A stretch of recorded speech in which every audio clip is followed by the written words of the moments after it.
very, there you go. You're very welcome to that. Okay, brilliant. So let's get on to sales basics.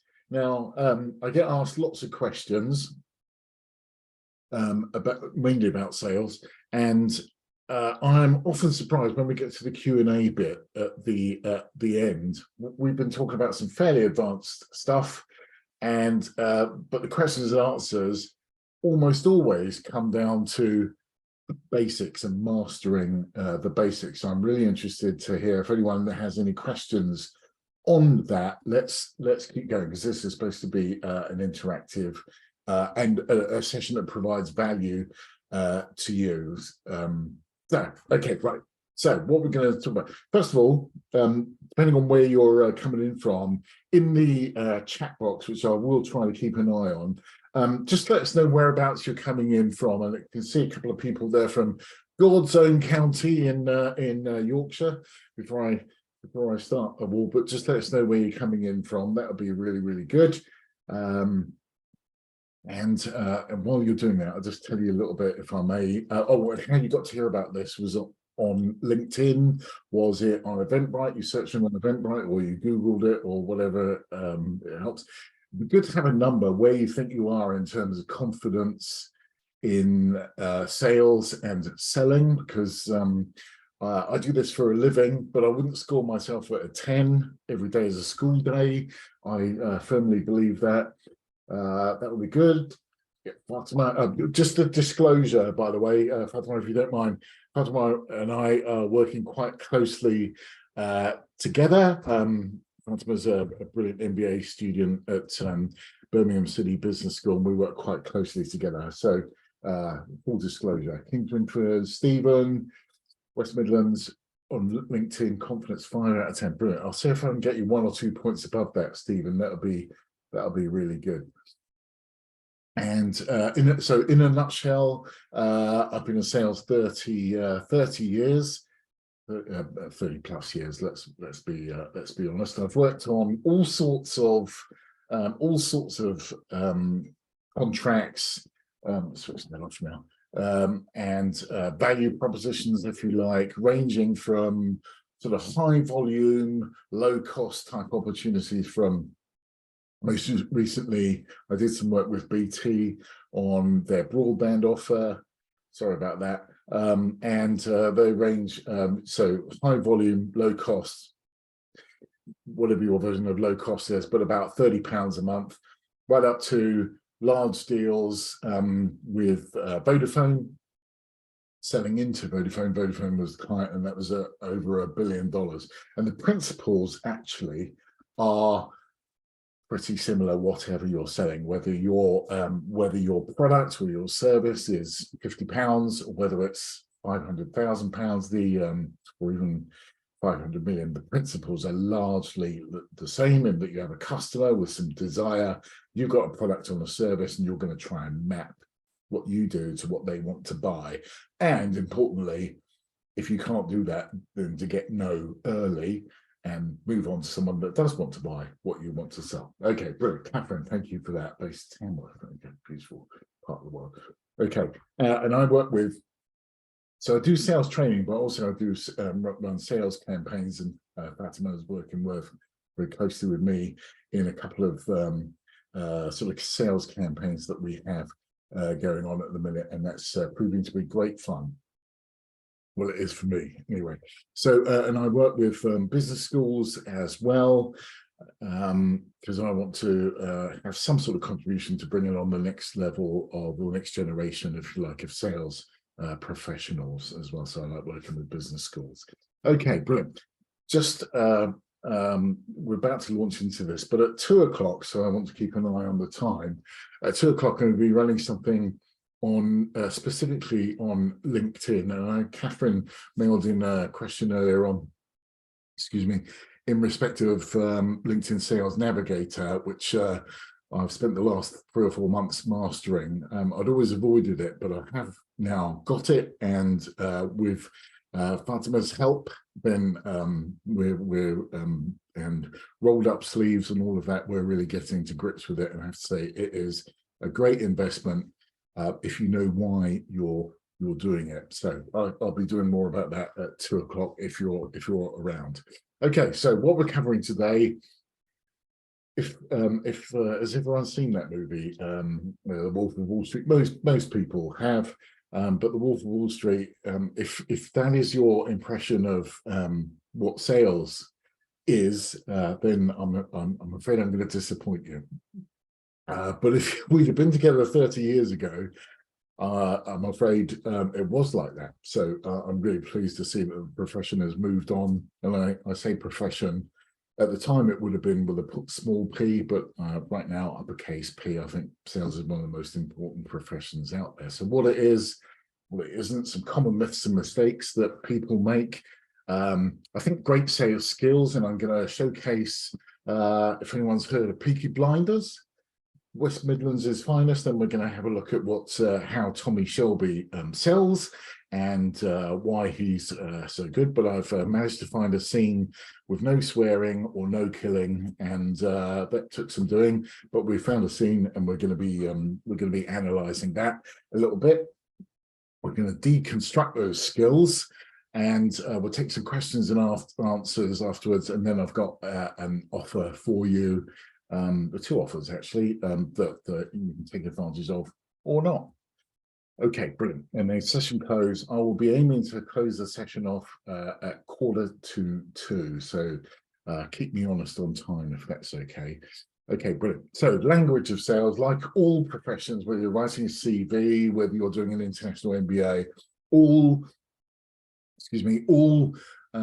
disciplines, all professions have their own language. Sales is no different. You can see a whole bunch of terms on the slide there in front of you. I'm still sharing, but I want to bring your attention to just 5 for the moment. And the first is suspects, the language of sales. Suspects are literally, imagine Columbo. Suspect is someone that you have never spoken to, but you suspect they may be interested in your product or service. That is a suspect. It's unqualified, it's unconstrained. We haven't spoken to them to see whether they could be a potential customer of ours or not.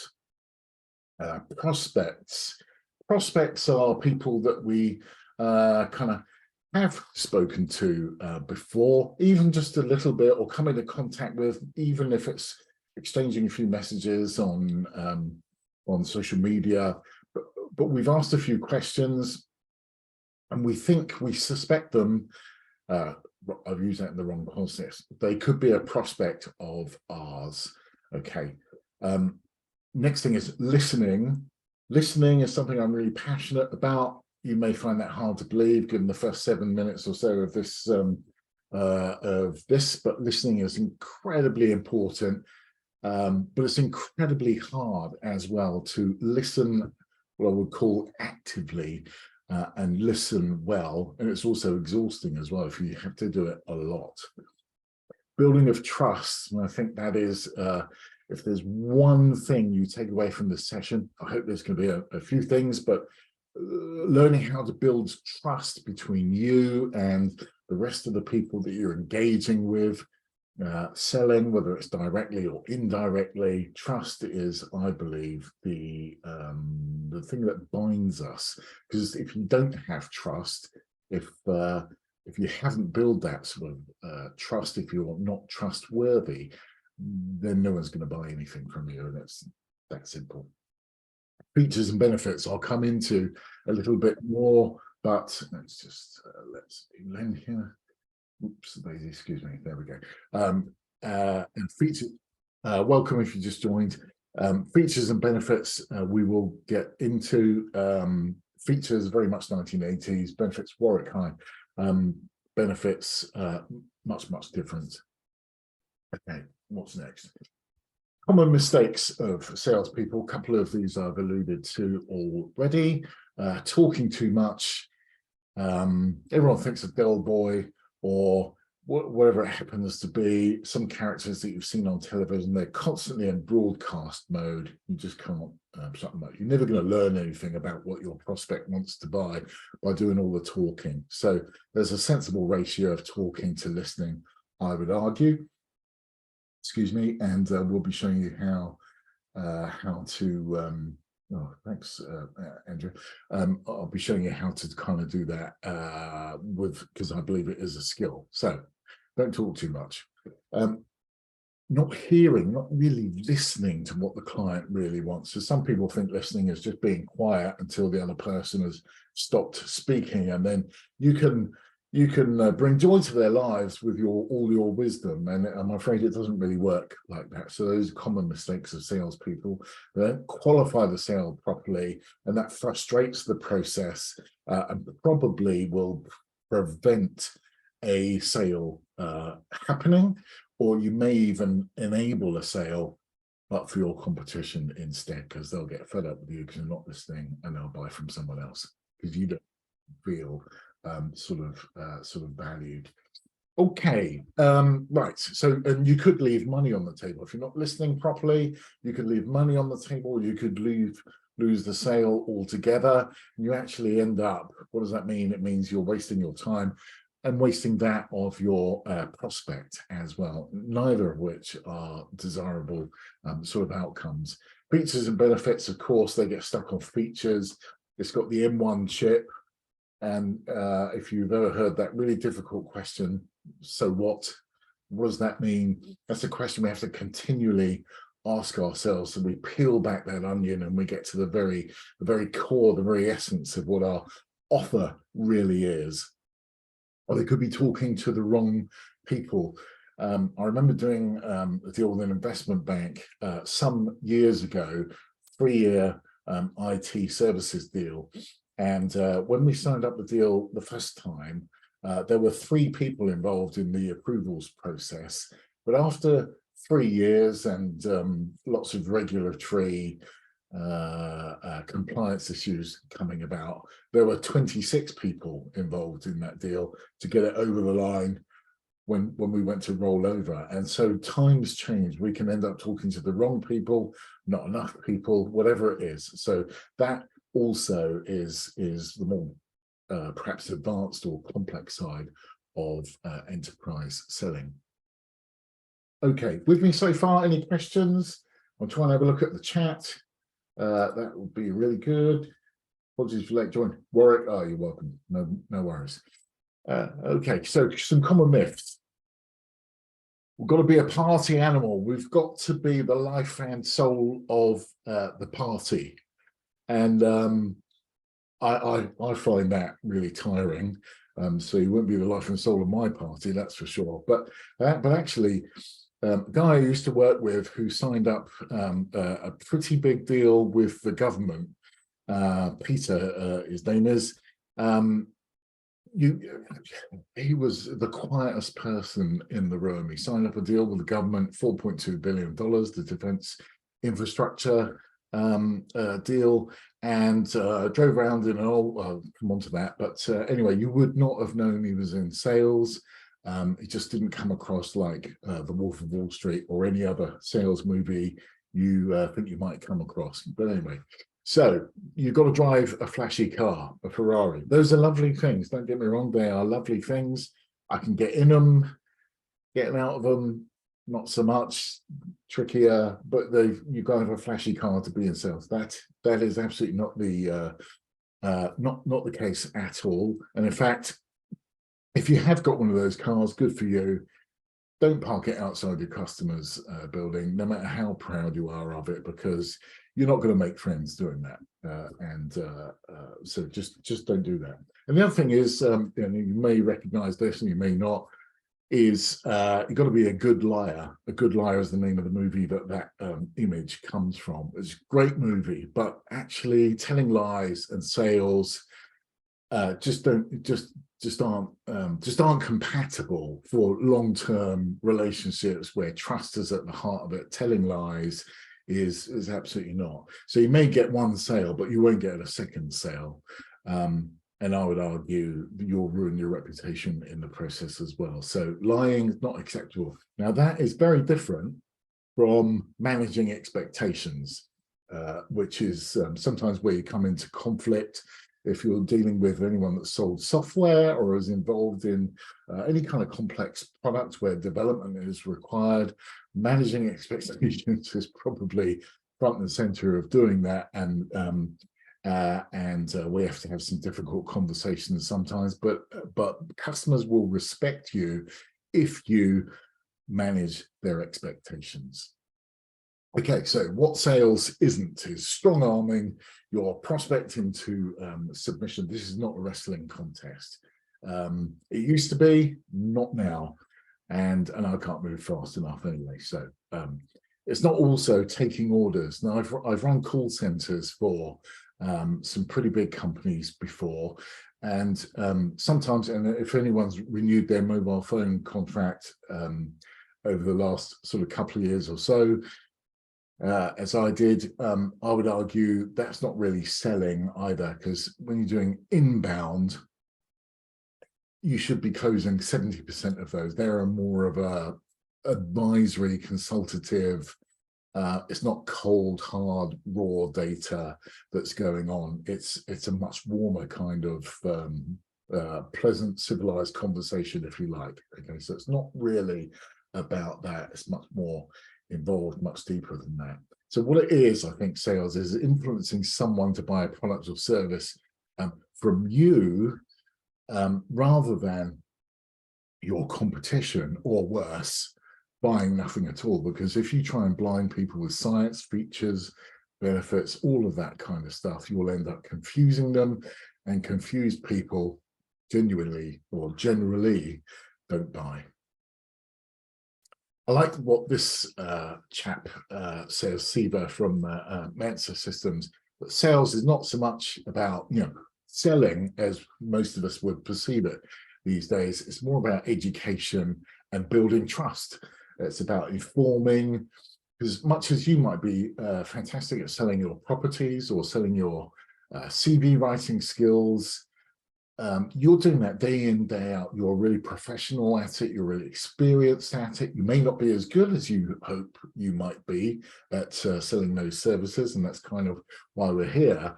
But actually, you're selling those services much more frequently than someone else is buying them. So part of the process is informing our prospect, our potential customer, how to buy the right kind of solution, be it CVs or otherwise. Okay, so I believe we've got everything right from the beginning of the process to the very end of the process. Then the closing deal should be a fairly simple, natural conclusion to that process. There shouldn't be too much tension or conflict going on there. We're not strong arming people. If you've got the right kind of message, the right kind of leads, the right kind of skills and behaviors to draw out what that customer wants to buy, you should be able to convert that into a sale at a much higher ratio, a rate than you would do otherwise.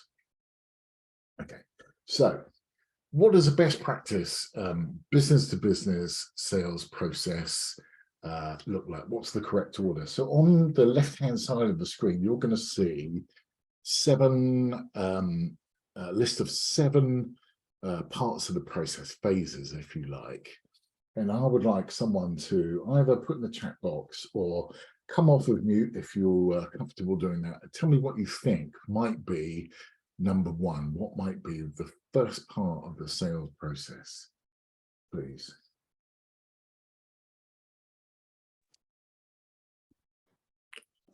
Is it sorry? Yep. Making a relationship? Making a relationship. Okay. Maybe. I don't know.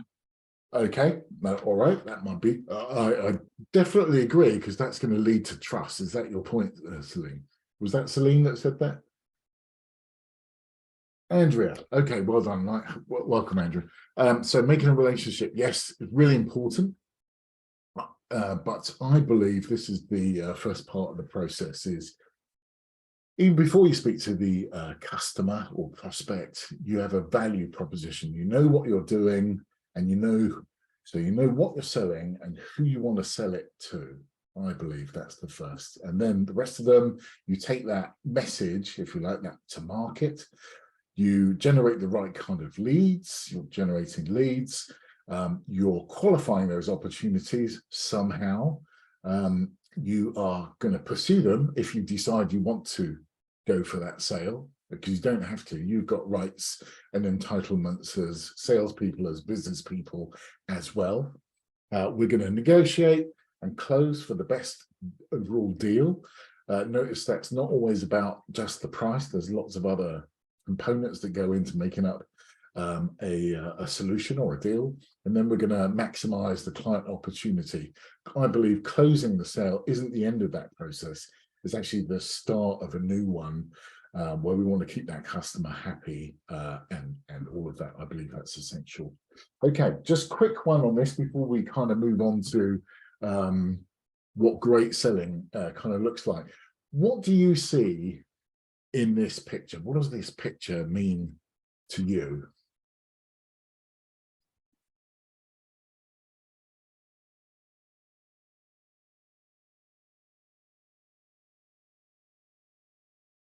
Anyone? Who? Okay, let me ask this then. Who is the most powerful?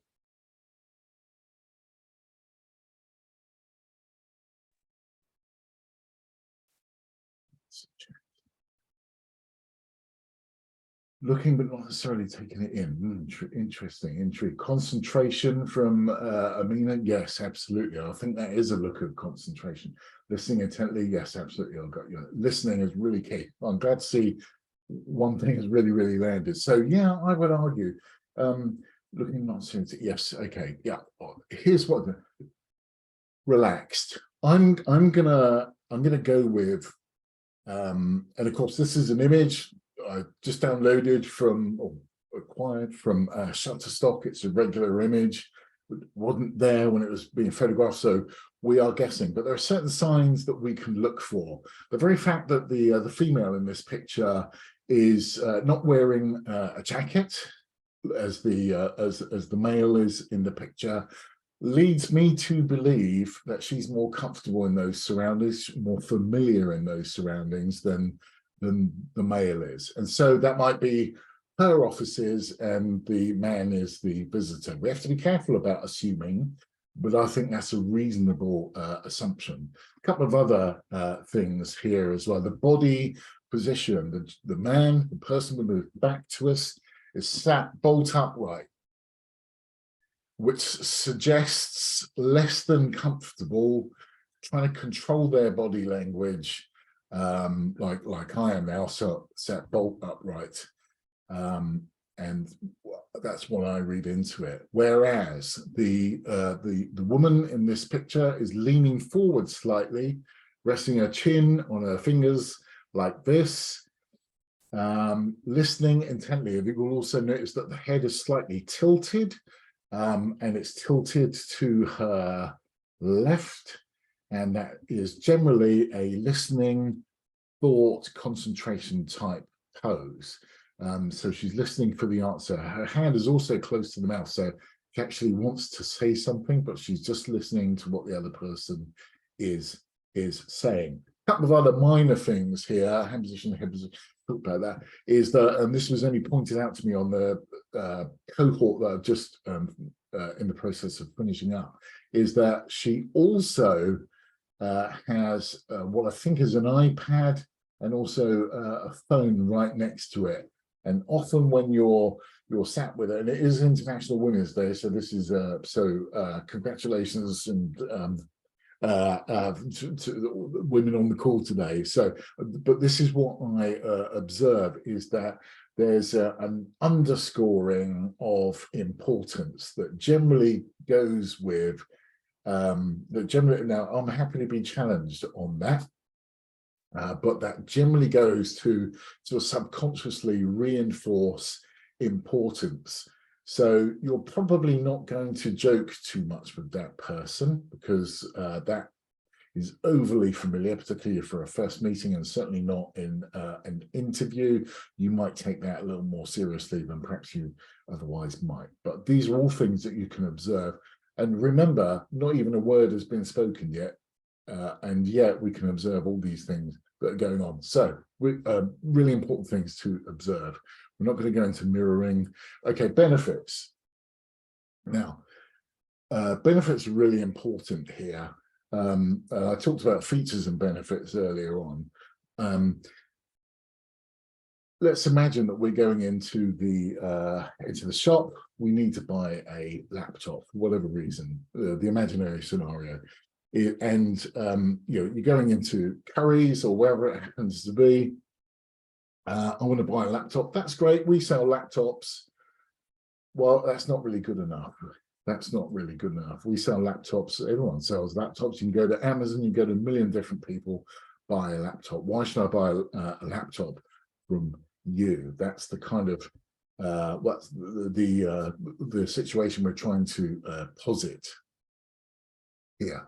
On the right-hand side, you can see this what's called a Zeeman pyramid, Z-Y-M-A-N, Zeeman pyramid, which if you sleepwalk into any kind of deal, you're going to be right here around me too.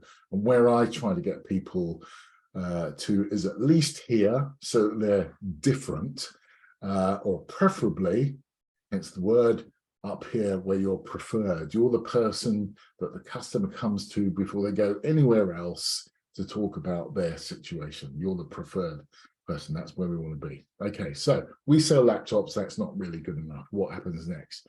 Well, we deliver as part of the laptops that we sell, part of the package is that we make you more productive. Well, actually, that's not good enough either, because any laptop will make me more productive, particularly if you've seen my handwriting. Okay, well, the way we deliver IT for your laptop is it's 30% cheaper because you get much more uptime than you would through someone else. Well, now we're getting somewhere. Now we're getting somewhere. Now we know that the way they deliver is different. It's going to give me 30%. It's always good to have a number. 30% cheaper. We're going to get more uptime. When we open the laptop up, it's got a managed Wi-Fi network. It's got a resilient data center at the very back end of things. We just know that our IT is going to work. We don't even have to think about it. It just works. That is a fantastic benefit, particularly for anyone that works from home at all. And if you can get to the point whereby, well, not only can you really rely on our IT, but 75% of our customers renew their service agreement at the end of the first term, typically 3 years or 2 years if you've got a mobile phone. That says lots about their customer service. And so there we've got a whole package of benefits. We know that they're going to be more reliable. We know that they've got great customer service because 3/4 of their contracts renew at the end of the term. So those are benefits. We sell laptops, which make you more productive, is not a benefit. And so I would ask you to think about what it is that you sell, the product or service that you provide. What is it that makes you different? Because different is easier to articulate than better. That's an important point. Okay, brilliant. Right, so I've talked about some fundamentals now in terms of listening, in terms of having the right message, in terms of all of those things. And now what I want to do, excuse me, is I'm going to play you 67 seconds of video from a program that you may even have seen this particular episode before, but I'm going to get you to see it, I hope, in a somewhat different light. Okay, so here you go. We need to optimize sound. All right, optimize share sound. There we go. Right, optimize sound, and then give us a thumbs up if you can hear this. Okay.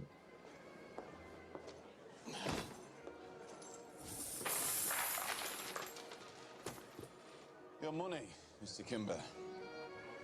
Rescued from the Lay brothers and returned to you with a request for a fair hearing. Your own protection is failing, Mr. Kimber.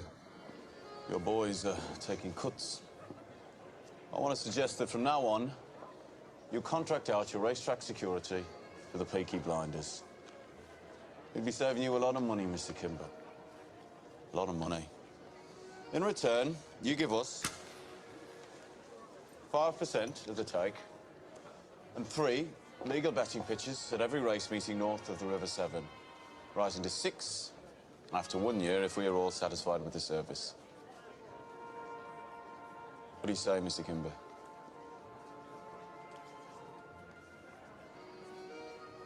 I say talk business to my accountant. I want to dance.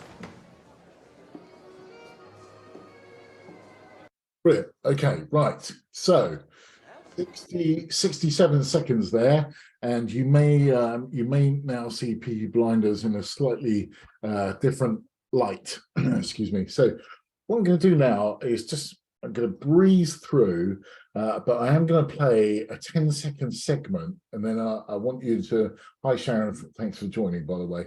I want you to drop in either the chat box or by all means come off of mute and just tell me what you've seen. Okay, so let's have a look at the first few seconds.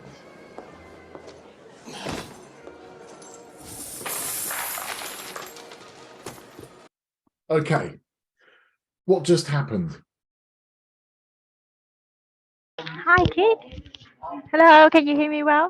Yes. Sorry for being late because I just finished my class. Yeah. So I just saw something spilled out on the table, the coin, and Yes. the man just stared with his kind of intensive emotion. He's not happy about it. No, that's right. We've just interrupted. Thank you, Sharon. Well done. We just interrupted. In sales, that's what we call a pattern interrupt. Okay, so Stephen, I'm going to pick on you now. Sorry about that. So let's just say, I'm not going to do this, Stephen, but let's pretend I'm going to pick up the 1876 invention of the telephone, and I'm going to cold call Stephen, which is the bane of most people's lives, is getting a cold call, mainly because 95% of the people that ever cold call you just want to be your friend. They spend 2 or 3 minutes, oh, isn't it a lovely day, the weather, da, da, da, da, da. Well, you're not just sat there waiting for their call. You are almost certainly in the middle of something. You are going to be in a spreadsheet, which is the worst thing of all. You want to be you never want to answer on the phone when you're on a spreadsheet. You're going to be doing all kinds of things. You are not waiting for Keith to phone you. Sorry about that, but you're just not. So we use a thing called a pattern interrupt, and it basically is going to go, Stephen, apologies, this is a bit of a cold call. Don't suppose you got 30 seconds, have you? Okay, that's going to be your pattern interrupt, and then whatever the person says, they're going to say, no, not right now, but can you phone back at 4 o'clock? They're going to go, no, don't phone me again the rest of your life. Or they're going to go, yeah, okay, 30 seconds, but it's only 30 seconds, shoot. And then you better be ready with some really pithy line. You don't want to waste their time because they will remember you for that. Okay, brilliant, Sharon. That is exactly what we saw. We saw a pattern interrupt. He wasn't very happy, but we're going to see what happened next. Here we go. Your money, Mr. Kimber. Rescued from the Lee brothers and returned to you with a request for a fair hearing. Brilliant. Okay, so your money, Mr. Kimber. Okay, so let me tell you what that's called. That's called a gift. He's brought a gift to the meeting. Now, most people watching this or are going to think about, he's brought a gift to the meeting. That's a bottle of wine or a box of chocolates or something like that. But in my sales world, a gift is telling the customer, the prospect, something they don't already know about their business or about their market that they're operating in. Okay, so in this context, Billy Kimber, and if anyone knows the program, Billy Kimber is a gangster So is Tommy, but Tommy is a good guy. And Billy has a supplier who is stealing profits. And those are the coins that, because remember, this is 100 years ago, that Tommy has just emptied out on the table. That's money he's repatriated from a dishonest vendor, and he's put it all on the table. But he's not doing it free of charge. He's not just saying, I'm doing you a right favor, here it is on the table, see you later. Remember, the last few words of his statement is in exchange for. And that's the art of negotiation. We are training our prospects, we're training our buyers already that we are not some sort of patsy, we're not going to roll over. We are serious business people, and we want a fair hearing, and here's some value already that we're showing up for. Okay, so in exchange for, right, what happens next? Your own protection is failing, Mr. Kimber. Your boys are taking cuts. I want to suggest that from now on, you contract out your racetrack security to the Peaky Blinders. We'd be saving you a lot of money, Mr. Kimber. Right, okay, so what just happened there? We've got a value proposition. You're leaking revenue because people are stealing cash from your business. Because there's only, by the way, there's only two benefits we can possibly deliver as business people. And that is increasing sales or decreasing costs. Those are the only two. So whatever it is you sell, yeah, whatever it is you sell, even if you're in the charitable sector, at some level, you either are going to help people increase their sales or income, or decrease their costs. Now, you might have to think about which one of those are you, but if you think about it enough, you should be able to actually tick both boxes. Because if you are in the business of making people better, medically, emotionally, whatever it happens to be, you'll increase their performance, which I would argue does both. Okay, so that's what he's said there. He's got a value proposition. We're going to save you money. That's his value proposition. What's next? A lot of money. In return, you give us 5% of the take and 3 legal betting pitches at every race meeting north of the River Severn. Okay, right. So there's the offer. That is the offer that he's just made to Billy Kimber. So we are going to 3 of your betting pitches for 5% for the first 12 months. So he's negotiating a contract already. But the fact that he said that 3 of your racetracks suggests that Billy Kimber has actually got more than 3 racetracks. Now, could anyone venture a guess as to why Tommy is only asking for 3 racetracks rather than however many? Okay, I'll tell you now. I can't see the chats coming in, but anyway, the reason is that if he asks for everything, it's probably going to be a no, because there's not enough trust. You might know of Tommy Shelby or Billy Kimber through reputation, and it certainly won't be through social media, not 100 years ago.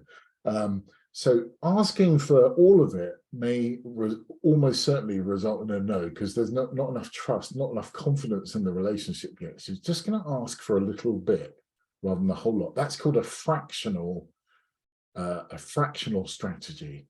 So only going to ask for a bit of it. It's more likely to result in a positive outcome. All right, let's have a listen to what happens next.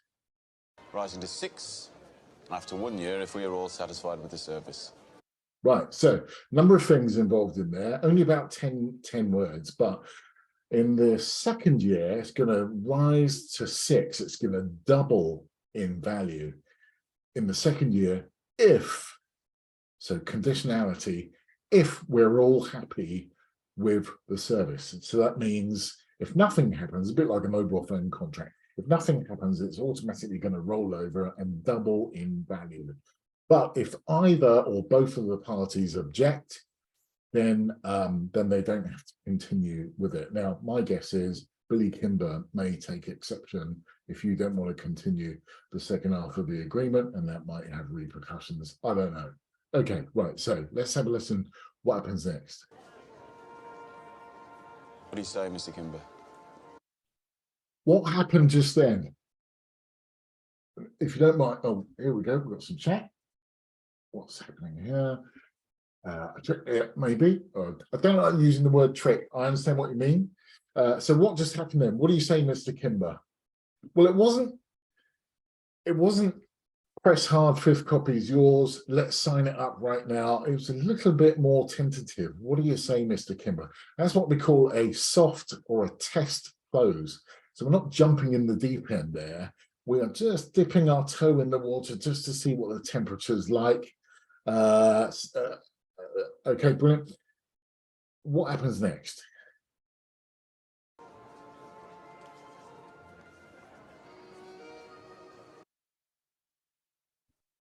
What happened then?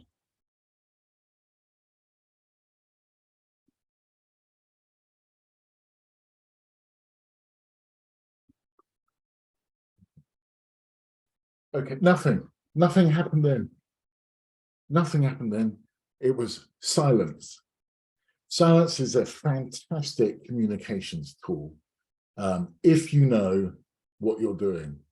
If you're on the receiving end of a moment like that, it can be absolutely terrifying. It can be, oh my goodness, he stopped speaking, what's going on? Are we on fire?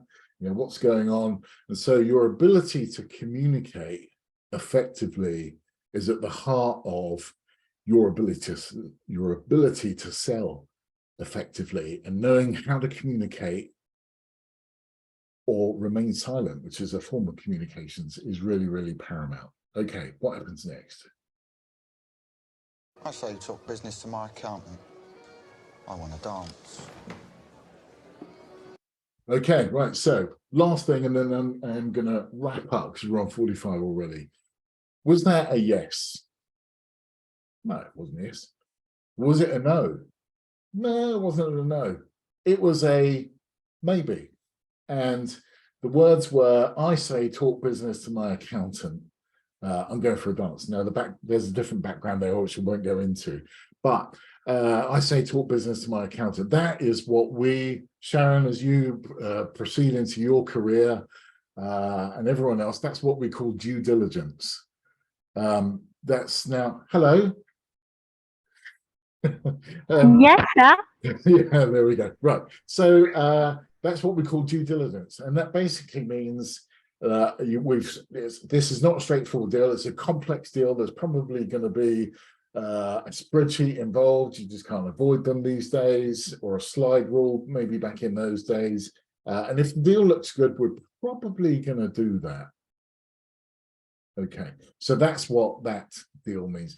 I am going to move on just to the next thing. So let's have a look at what actually, no, I'm not going to do that. What actually happened as a result of being on that call. Start selling. There we go. Ding, ding, ding, ding, ding. Right, Tommy Skills unpacked. Let's go here. There we go. Right, so he had a crystal clear sales message when he first turned up. He had the right go-to-market strategy. His go-to-market strategy was actually go and face people. We've got many more choices these days, but his go-to-market strategy actually goes out and talks to people. A bit old-fashioned, I know, but that's it. It was the right kind of lead. It was the right kind of, he had the right ideal customer profile in mind. He was talking to the right person, and he knew what the customer needed to buy because he'd done his research. He didn't even have LinkedIn back then, but he'd done his research and he knew something that was going on in the account that Billy Kimber should know about. He took a gift, he took some research, and he knew how to construct a deal, which is negotiation by any other word. And he was confident in his offer. And that actually, if you know the series, that actually went on to a really positive outcome. Brilliant. Okay, right. So what's next? Well, funnily enough, I've got another masterclass cohort coming on, which is kind of hopefully you'll have felt that there are some benefits that you've learned in this already. But I just want to bring your attention. He says, "I want to dance." Fatally, absolutely. He says, "I want to dance." So it's not a yes, it's not a no. It's speak to the accountant. Yes. Okay. So we've got the next cohort of the Sales Masterclass series, which is going to be cohort number 7 coming up, and you are going to learn all about all of these things to put them together for your own business. There is an early bird deal until tomorrow night at 11:30. So they are in this order: the value proposition, what Tommy said, go-to-market strategy, how you take your messages to market, generating not just any old lead, the right kind of lead, qualify that deal, pursuit strategy, and negotiate and close. All of those things. Both Lisa and Matt, various stages of their career, I think that's okay to say. One very experienced, one midterm experience. They've both been on it and come out with flying colours the other side. So that's the agenda, same kind of agenda. You get that already. The offer, there are 2 offers. The full masterclass series is global currency, so it's $1,167, a saving of nearly $500. Or you can, what we've just covered is the foundation part of my sales video, which you can download from Thinkific. I'll dump these into the chat in just a second. So you can either come on the masterclass series if your budget allows you to, but if not, you can stream the Introduction to Sales, the full program that takes you through many of those principles. Okay, brilliant. So I am going to ask for any questions if you want to put some questions, but until then, let me come off of share a little bit and put you up here so I can actually see you. Thank you for your time and attention anyway for almost the last hour or so, 50 minutes. I appreciate that. Are there any questions that anyone has at the moment? And if you don't, that's fine too. If you want a copy of the slides, if that would be. Excuse me, Keith. Hi. Yeah, I have a question. So I would like to know if you provide any course that you would guide us or mentor us on the, like script scenarios in sales scenario, something like how to deal with the customer objections, or in which situation we can apply these kind of communications or something like that. Yeah. Yes. Like the way first, for example, we follow the 7 steps of sales. First, build rapport, mutual relationship, something like that, and after that, we qualifying the prospect, something like that. So for each step of the sales process, we would have certain question set to ask them, and we also assume certain scenarios that customer reply or give us some kind of objections regarding quotation or something, and how we're gonna deal with it via our communication, something like that. I don't know if you provide certain relevant courses like this. Thank you.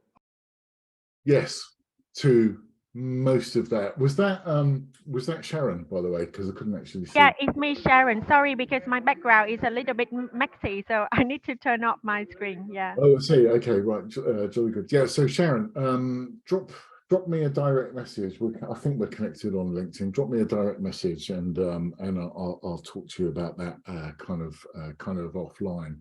If you want a copy of the recording, if that would be helpful, and the slides, just drop me a either a DM if we're connected directly on LinkedIn or into the chat here, which I'll record afterwards. I am running late though, and I just want to make sure that we Okay. Yeah. Okay. Thank you so much. I will drop you the message. Yeah. All right. Thanks, Rasma. That's okay. If there's anything else, drop me a note, and we'll go from there. But thank you for your time and attention. And I'm going to be doing something specifically on LinkedIn. Gosh, in about 7 minutes, I'm going to go and grab a quick coffee. And yes, Catherine, if you're around, we can talk about LinkedIn Sales Navigator in a bit more detail, if that's okay. Thanks, Stephen. Well, not often that get accused of beautiful presentations, but I'll take it all. Thank you very much, Amina. I really appreciate that. Have a fantastic rest of the day, everyone, and maybe see you in a few minutes if you want to do something on LinkedIn. All right, thanks, everyone. Thanks, Nuss. Thank you so much, Guy. Thank you for your invitation. Thank you. Very welcome. Take care, everyone. Bye-bye now. Bye. Staying online? Sorry. Are we staying on?